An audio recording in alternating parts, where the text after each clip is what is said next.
Bonjour et bienvenue dans Pensée des temps présents. Je suis Abdesalam Boujedraoui.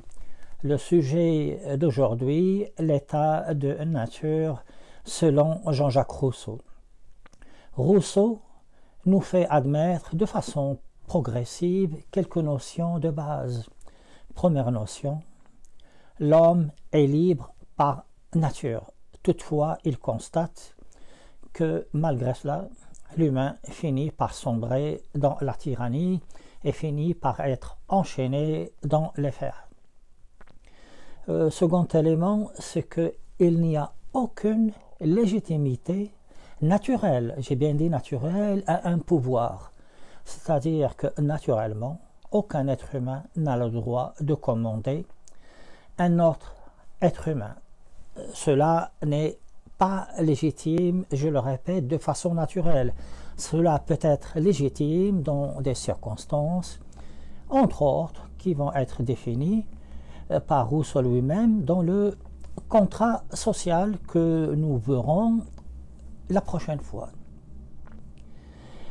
Mais malheureusement, comme je l'ai déjà dit dans les autres vidéos, l'homme finit toujours dans les fers. Alors, Jean-Jacques Rousseau se pose la question suivante. À quel moment est né ce pouvoir illégitime, ce pouvoir inique, ce pouvoir injuste? À quel moment est né, si vous voulez, un contrat social, un contrat politique qui va enfermer les êtres humains dans les chaînes, bien qu'ils naissent égaux?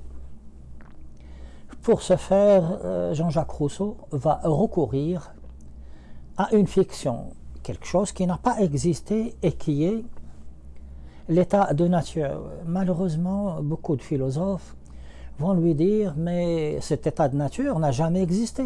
Mais c'est justement ce que dit de façon très claire. On ne peut pas être plus clair que cela dans son très grand ouvrage que je vous invite à lire. Le second discours, il y a le discours sur les origines et les fondements de l'inégalité parmi les hommes. Donc, l'état de nature n'a jamais existé, ou probablement très peu existé. C'est une fiction que nous propose Jean-Jacques Rousseau pour nous faire comprendre à quel moment est né le pouvoir illégitime et injuste. Rousseau nous dit, voyez-vous, il y a très longtemps, et ne dit pas quand, d'ailleurs cela n'a pas d'importance, il y a très longtemps, les gens, les êtres humains n'étaient pas très nombreux et vivaient de façon isolée. Ils se rencontraient parfois, mais d'une façon générale, ils étaient isolés et ils avaient, ces humains-là de l'époque, avaient quelques qualités. Première qualité, c'était des gens qui étaient libres. Et j'ai déjà dit dans une autre vidéo pourquoi ils étaient libres. Ils étaient libres parce qu'ils ont pu s'arracher à leur instinct naturel. Alors, un autre élément, une autre vertu de ces êtres humains lointains, c'est l'amour de soi. Et tout de suite, Rousseau, dans une note, une petite explication à la fin de son ouvrage, les origines et les fondements de l'inégalité parmi les hommes, nous dit il ne faut surtout pas confondre l'amour de soi avec l'amour propre. L'amour propre, c'est la vanité. C'est tout ce qui fait que nous voulons être supérieurs aux autres, que nous pensons que notre petite personne vaut mieux que la personne d'autres personnes. Si vous voulez, que nous sommes meilleurs ou mieux que d'autres personnes. Ça, c'est l'amour propre. Et l'amour de soi dont parle Jean-Jacques Rousseau, c'est autre chose. C'est le fait de préserver son intégrité, c'est le fait de continuer dans ce que nous sommes. C'est-à-dire, si vous voulez, d'une façon beaucoup plus simple, c'est l'instinct de survie. Alors, pour pouvoir survivre, l'homme doit faire preuve d'intelligence. Il doit trouver des moyens pour survivre dans le froid, comment se couvrir, comment se nourrir, comment par exemple atteindre des fruits qui sont haut perchés dans des arbres, ainsi de suite, comment échapper à des animaux qui peuvent l'agresser ou même le tuer. C'est-à-dire tous les moyens que l'homme va mettre en œuvre pour préserver son intégrité d'humain et préserver la continuité de ce qu'il est. Ça va aboutir à une forme d'intelligence. Cet genre de débrouillardise, si vous voulez. Le deuxième élément, ou plutôt le troisième élément, un autre élément donc qui est propre à ces humains de l'époque, c'est le fait qu'ils possèdent quelque chose naturellement chez eux qui est la pitié. Alors là, tout le monde s'est amusé de Jean-Jacques Rousseau en lui disant « Écoutez les amis, là, monsieur Rousseau, vous êtes en train de nous dire que les sauvages sont naturellement bons. » Ce n'est pas ça du tout. La pitié dont parle Jean-Jacques Rousseau, ce n'est pas une pitié que nous devons comprendre au sens de ces notions qu'on nous enseigne dans le lycée, tout ce tralala, ces notions que nous enseignent les philosophes, qu'est-ce que c'est que la vertu, qu'est-ce que c'est que la pitié, qu'est-ce que c'est que l'amour, faut-il contraindre quelqu'un à être libre? Ce n'est pas ça du tout. Ce dont nous parle Jean-Jacques Rousseau, c'est le fait que ces gens-là, les êtres humains de l'époque, de l'état de nature, éprouvent quelque chose envers les autres humains en se projetant sur eux. C'est-à-dire que si l'être humain souffre, quand il voit un autre humain souffrir, il va partager sa souffrance. C'est quelque chose, nous dit Rousseau, que nous observons chez les animaux. Il y a par exemple un animal qui est blessé, un autre animal vient à son secours. C'est bien cela, la pitié, c'est le fait de partager avec l'autre, avec un autre être humain, et pourquoi pas aussi avec des animaux, une même compassion, une même souffrance sont quelque chose d'inné. Ce n'est pas quelque chose qui s'apprend, ce n'est pas quelque chose qu'on peut appeler la morale. Cela n'a rien à voir. Alors, quand on lui fait ce reproche, les gens qui le font sont en train de confondre la morale que nous connaissons aujourd'hui avec quelque chose qui est naturel et qui n'a rien à voir avec quelque chose de construit intellectuellement.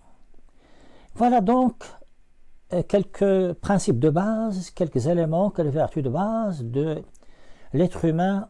Autant de nature, dois-je le rappeler, est une fiction qui est créée par Jean-Jacques Rousseau, mais qui ne lui est pas propre. Vous savez, normalement, les véritables créateurs, ce sont les juristes, les consuls juristes ou les juristes consultes.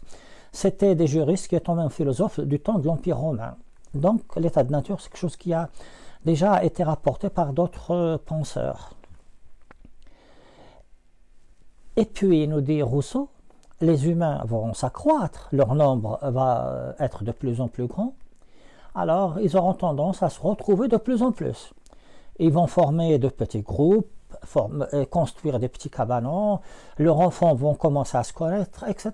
Il y aura des petits liens comme ça d'affection, de collaboration, mais ils mettent en commun toutes leurs ressources. C'est une certaine façon de vivre en communauté. Je voudrais juste attirer votre attention sur le fait que Rousseau va beaucoup influencer Karl Marx, qui va lui proposer plusieurs plusieurs étapes dans l'évolution de l'économie de l'être humain. On verra ça de façon plus détaillée quand je vous proposerai ce que je pense de Karl Marx à travers quelques vidéos. Donc ils mettent en commun leurs ressources. Mais c'est toujours un état où personne ne commande personne. Il n'y a aucun pouvoir d'un être humain sur un autre. Ils sont tous égaux. Et puis Rousseau nous dit, tout va basculer le jour où un être humain, une personne parmi ces autres qui vivent comme ça en harmonie, va dire, ce lopin de terre m'appartient. Et il va l'entourer par un enclos, il va une clôture par rapport aux moyens du bord. Mais surtout, continue Jean-Jacques Rousseau, et là je trouve que sa réflexion est très intéressante. Aucune autre personne, aucun autre être humain n'a osé lui dire « Mais mon cher ami, vous avez tort, ce petit enclos, ce bout de terrain appartient à tout le monde. » Donc, première personne qui va dire « Ça m'appartient », naissance de la propriété privée qui est pour Rousseau source de beaucoup de problèmes, comme du reste pour Karl Marx. À ce moment-là, naît le besoin d'être riche, d'être puissant. Si j'ai ce lopin de terre, j'en voudrais un autre. Il faudrait bien que des gens y travaillent pour cultiver, que je puisse me nourrir mieux que les autres. Et ainsi va naître ce que Jean-Jacques Rousseau n'aime pas, l'amour propre, le désir de puissance, le désir de commander. Progressivement va s'installer une classe de personnes riches et une classe de personnes pauvres. C'est presque la lutte des classes dont va parler ultérieurement au XIXe siècle Marx. Pour le moment, nous continuons donc dans cet état de nature. Voyez-vous, nous sommes progressivement en train de sortir d'un état de nature juste pour aller vers un état plus ou moins civil, mais surtout inique, surtout injuste. Alors, les gens travaillaient au champ pour les riches, de façon un peu rudimentaire, avec la hache de pierre. Et puis finalement, une personne va inventer la hache de fer. Et à ce moment-là, c'est du tout cuit. C'est-à-dire qu'on va passer à une ère d'exploitation plus soutenue, où les humains vont travailler de plus en plus dur pour une minorité d'êtres humains. C'est réellement l'annonce de l'ère industrielle et de tous ces ouvriers de la lutte des classes, encore une fois, qui sera reprise par Karl Marx. Voyez-vous, il y a beaucoup de choses chez Jean-Jacques Rousseau qui sont repris par les socialistes, les communistes, les marxistes, etc. Pour le moment, donc, nous avons établissement d'une classe riche qui exploite une classe pauvre, je n'ose pas dire prolétaire, c'est un peu anachronique, mais si vous voulez, c'est un peu ceci.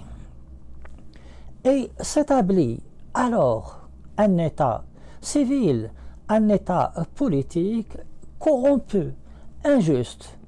Et Jean-Jacques Rousseau nous dit, voyez-vous, ça, il faut que ça disparaisse. Alors, on doit réfléchir à un autre État qui soit plus juste.